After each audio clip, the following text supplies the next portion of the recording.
জীবন কখনো আমাদের মন মতো হবে না। আমরা যা চাই অধিকাংশ সময় তা হয় না, হওয়ার কোনো সম্ভাবনা থাকে না। তবু আমরা ভাবি, যদি এমন হতো জীবন, যদি এই মানুষটা থেকে যেত, কি এমন ক্ষতি হতো। যা আছে, যা পেয়েছি, তাতে আমরা সুখী নই। আমরা সবসময় ভাবি, যা পাইনি সেটা পেলে আমি সুখী হতাম। মূলত আমরা অপ্রাপ্তিটাকে সুখ বলে ভেবে নেই।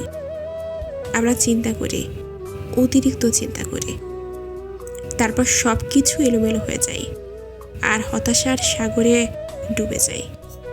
আমরা যতদিন বাস্তবতা মেনে নিতে না পারবো, ততদিন আমরা অতিরিক্ত চিন্তার চক্র থেকে কখনো বের হতে পারবো না।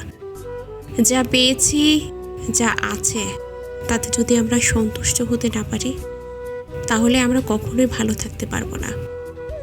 দুশ্চিন্তা আমাদের পিছু ছাড়বে না, হতাশ থেকে বের হতে পারবো না। আপনি যদি ওভার থিঙ্কিং করা বন্ধ না করেন, তাহলে দেখবেন আপনার জীবন ক্রমশ এলোমেলো হয়ে যাবে।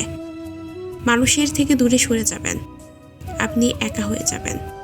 তাই জীবনের ছোট ছোট জিনিসগুলো মেনে নিন, উপলব্ধি করেন জীবন, দেখবেন জীবন সুন্দর। বেঁচে থাকার মতো সুন্দর আর কিছুই নেই পৃথিবীতে।